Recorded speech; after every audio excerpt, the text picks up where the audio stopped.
जय हिंद दोस्तों, आप सभी का हमारे इस चैनल में हार्दिक स्वागत है। काफ़ी समय से वीडियो नहीं आए हैं, लेकिन हम बैक टू बैक आते जाएंगे। आज का हमारा जो टॉपिक है वो है शब्द ज्ञान, यानी शब्द क्या होते हैं उसके बारे में हम पढ़ेंगे। तो दो या दो से अधिक वर्णों का जो एक सार्थक मेल होता है उसको हम शब्द कहते हैं। शब्द का वर्गीकरण दे रखा है कि शब्दों का जो वर्गीकरण विभिन्न रूपों में किया गया है, विभिन्न प्रकारों में बताया गया है। तो इसके अंतर्गत अपन देखें तो मोस्टली पहला होता है उत्पत्ति, स्रोत या उद्गम के आधार पर। उत्पत्ति, स्रोत, उद्गम के आधार पर होता है। इसमें 5 प्रकार होते हैं। व्युत्पत्ति, रचना, बनावट के आधार पर 3 प्रकार से किया गया है। विकार के आधार पर 2 प्रकार से किया गया है और अर्थ के आधार पर विभिन्न रूपों में किया गया है। हमें मोस्टली आज अपन ये टॉपिक पढ़ेंगे, लेकिन इनको भी मैं थोड़ा थोड़ा समझा देता हूँ। देखिए, पहला उत्पत्ति, स्रोत, उद्गम के आधार पर। तो उत्पत्ति या स्रोत या उद्गम यानी कहां से वो शब्द आए हैं, कहां से पैदा हुए हैं, इसके आधार पर अगर देखा जाए तो 5 प्रकार माने गए हैं। विभिन्न किताबों में बहुत सारी जगह 4 भी दे रखे हैं, लेकिन अधिकतर जो प्रमाणिक किताबें हैं उनमें 5 दे रखे हैं। तो पहला होता है उसमें तत्सम शब्द, दूसरा तद्भव, तीसरा देशज शब्द, चौथा विदेशी शब्द और 5वां होता है संकर शब्द। तो पहला देखें अपन तत्सम शब्द क्या होता है। तो तत्सम शब्द को अगर हम समझें तो वे शब्द जो यूं के यूं सीधे ही बिना परिवर्तन हुए ही संस्कृत भाषा से लिए गए हैं और आज हिंदी में काम में आ रहे हैं, उनको हम तत्सम शब्द की श्रेणी में रखते हैं। जैसे कृष्ण, उष्ट्र, ये शब्द सारे तत्सम के अंतर्गत आते हैं। दूसरा अगर इसमें देखें तो तद्भव शब्द, यानी जिसका परिवर्तन करके या बिगाड़ करके वे शब्द जो तत्सम शब्द थे उनका परिवर्तन रूप जो होता है, जो कि हिंदी भाषा में काम में आ रहा है, तो उसको जो है हम तद्भव शब्द की श्रेणी में रखते हैं। जैसे कृष्ण का बन गया किशन, उष्ट्र का ऊंट, पर्यंक का पलंग। ऐसे जो परिवर्तित रूप जो है हिंदी में काम में आ रहे हैं उनको जो है हम तद्भव शब्द की श्रेणी में रखते हैं। तीसरा आता है देशज शब्द। देशज शब्द वे होते हैं जिनके स्रोत अज्ञात होते हैं, यानी ये कहाँ से आए हैं, कैसे बने हैं, कैसे हिंदी में आए हैं, इनका कोई पता नहीं है। यानी क्षेत्रीय भाषाओं से या क्षेत्रीय बोलियों से, ऐसे क्षेत्र विशेष में कोई शब्द प्रचलित था वो हिंदी भाषा में काम में आ गया है, तो वो जो शब्द हैं देशज शब्द की श्रेणी में आता है। जैसे कि बस खचाखच भर गई, अब ये खचाखच शब्द कहाँ से आया इसका कोई पता नहीं है। खिड़की, लोटा, ऐसे जो शब्द हैं वो देशज शब्द की श्रेणी में आते हैं। चौथा देखते हैं इसमें विदेशी शब्द। तो विदेशी शब्द वे होते हैं जो विभिन्न भाषाओं से, अंग्रेजी, अरबी, फारसी, उर्दू आदि से आए हैं और हिंदी में काम में आ रहे हैं, तो उनको जो हम विदेशी शब्दों की श्रेणी में रखते हैं, जो कि विभिन्न अन्य भाषाओं से जो हिंदी में आए हैं और काम में आ रहे हैं।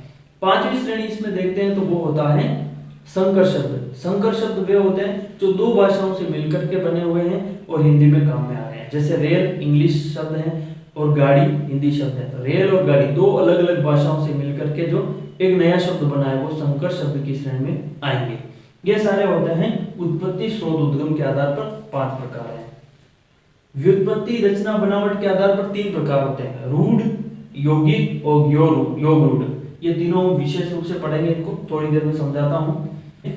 इसके बाद आते हैं विकारी। विकारी में 2 प्रकार होते हैं, विकारी शब्द और अविकारी शब्द, है ना। तो विकारी के अंतर्गत संज्ञा, सर्वनाम, क्रिया, विशेषण ये आते हैं और अविकारी में समुच्चय बोधक, संबंध बोधक और निपात, इस प्रकार के विकारी के अंतर्गत आते हैं। अर्थ के आधार पर विभिन्न प्रकार होते हैं, क्योंकि पर्यायवाची, एकार्थक, अनेकार्थक, युग्म, ये सारे शब्द जो हैं अर्थ के आधार पर आते हैं। तो इसमें देखो मोस्टली उत्पत्ति, स्रोत के आधार पर आपको तत्सम और तद्भव को बहुत अच्छे से पढ़ना है, क्योंकि इसका एक सेपरेट टॉपिक भी है और विशेष रूप से जो है हर एग्जाम में इससे प्रश्न बनता है।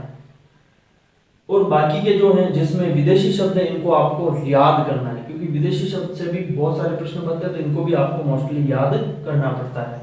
व्युत्पत्ति, रचना के आधार पर मैं भी आपको समझाऊंगा और अर्थ के आधार पर पर्यायवाची वगैरह ये सारे रटने वाले टॉपिक हैं, इनको याद करना पड़ता है। और विकारी में संज्ञा, सर्वनाम, विशेषण, इनके सबके सेपरेट टॉपिक हैं जो हम आगे की कड़ी में पढ़ेंगे।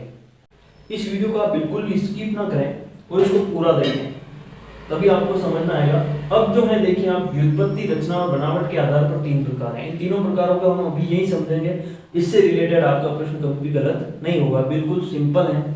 नाम इनके बारी बारी हैं, लेकिन बिल्कुल आसानी से हम इसको समझेंगे। रूढ़ शब्द किसे कहते हैं, क्योंकि परीक्षा में सीधा प्रश्न आएगा, 4 शब्द दे रखे होंगे, पूछा जाएगा कि इसमें रूढ़ शब्द कौन सा है, योग रूढ़ शब्द कौन सा है, यौगिक शब्द कौन सा है। इस प्रकार का इस पर प्रश्न बनता है। तो देखिए रूढ़ शब्द क्या होते हैं। तो रूढ़ शब्दों का भी अगर यह प्रश्न बनता है कि इनके स्रोत अज्ञात होते हैं, तो रूढ़ शब्दों के भी स्रोत अज्ञात होते हैं। और एक मैंने अभी बताया था देशज शब्द, इन दोनों के स्रोत अज्ञात होते हैं, क्योंकि ये कहाँ से बने हैं, कैसे प्रचलित आए हुए हैं, इनका कोई पता नहीं है। दूसरी बात यह कि प्राचीन काल से जो प्रचलन में चल रहे हैं, रूढ़ी से चल रहे हैं, वो सारे रूढ़ शब्द के अंतर्गत आएंगे।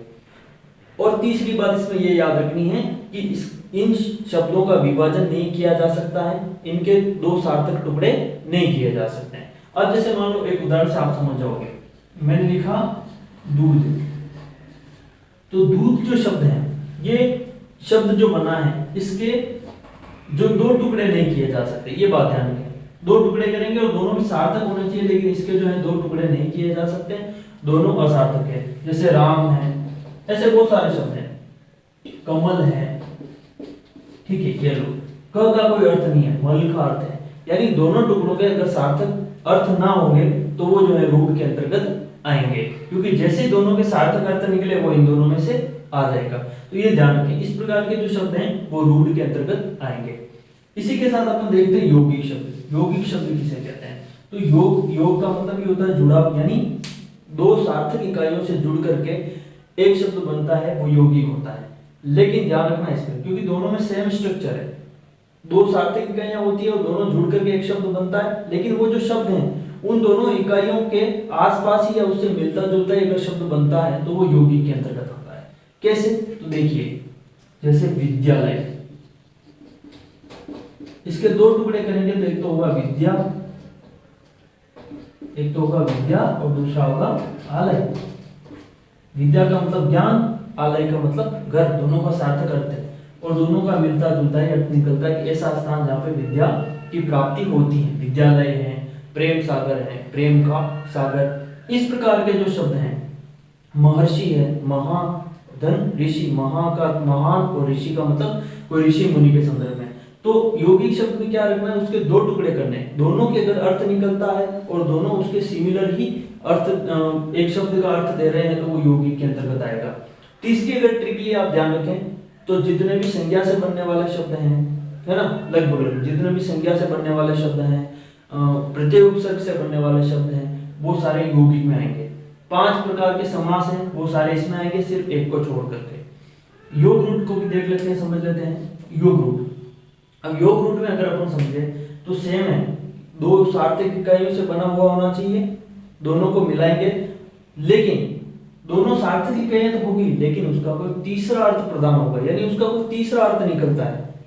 अर्थात की सीधी बात यह है कि बहुवरी जो समास है उसके जितने भी उदाहरण है वो सारे योग रूट के अंतर्गत आएंगे। इस बात को आपको याद रखना है। जैसे त्रिनेत्र,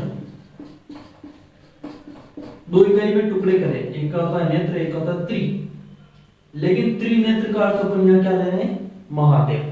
अर्थात कि योग रूट में क्या हुआ, या त्रिनेत्र जो है दोनों का अर्थ निकल रहा है, लेकिन अर्थ कौन सा निकल रहा है, तीसरा, तो वो योग रूट के अंतर्गत आएगा।